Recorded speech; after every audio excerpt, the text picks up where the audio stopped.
Now the displacement idea that I was asked about in the when we were changing tapes is just that each of these 12 sides of life has its proper place, and if we do it somewhere else, we may, to that extent, have problems. We may be able to integrate successfully. These signs, or houses, planets that are naturally sextile and trine tend to be more easy to integrate. We're going to go much more into that tomorrow when we get into aspects. And the ones that are naturally square tend to be, but you can integrate anything if you are clear about principles. If you know what the principles are, it's possible to put anything together. Some of the biggest nonsense in astrology is the traditional exaltations, which is a pure baloney trip. The idea that Mars in Capricorn is the best thing you can have, Saturn in Aries is bad, and a Mars and Saturn conjunction is unthinkable. You're going to be a sadist or murdered in your bed, is absurd. They're the same principle. You're putting together your will and the limits of your will. Whether you have Mars in the sign of Saturn or the house of Saturn, Saturn in the sign or house of Mars, or an aspect between the two. And if you know what the limits are, live with them voluntarily, you can handle it. And if you're fighting the limits, afraid the limits are going to get you because you don't have enough faith in your own power, either the overdrive or the self-blocking, you're going to have problems.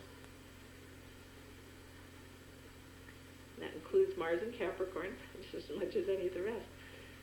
Now, when these exaltations were set up, it was in the Aryan age. So they are in accord with Aryan age ethics. I read about this in my case book.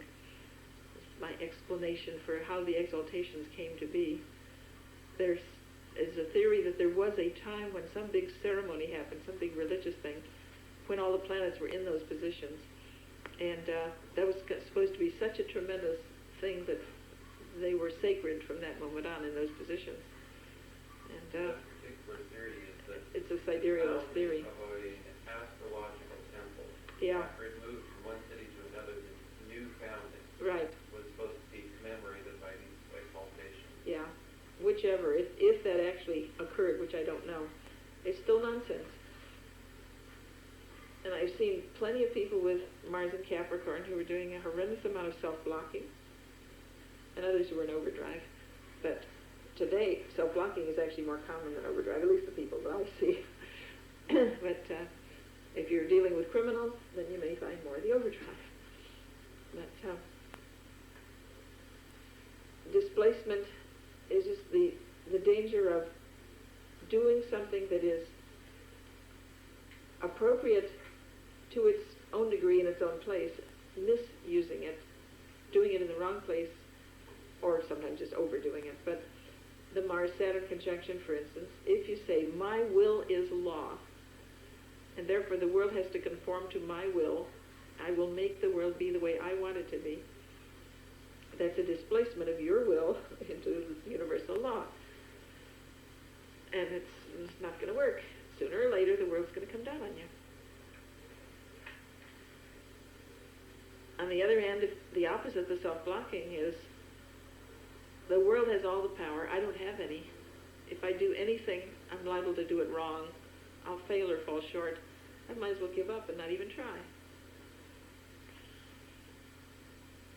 One of my striking cases of an 11-year-old boy with Mars in Capricorn was talking suicide at the age of 11.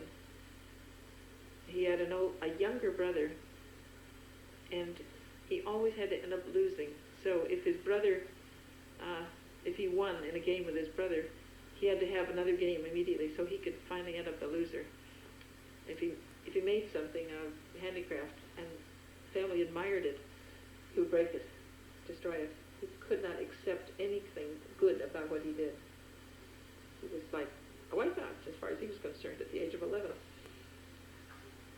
So there's nothing in astrology guaranteed good or bad. It's what we do with it always. If we're clear about the principles, putting Mars and Saturn together is a challenge. Any form. Not to either do the overdrive, my will is law, or the self-blocking, the world has all the power, and I might as well give up and not try. And we usually find out our strength by doing something. And constructive and solid. Okay, the mutable dilemma we have already talked about, but we're going to skim it again. This is a tendency to live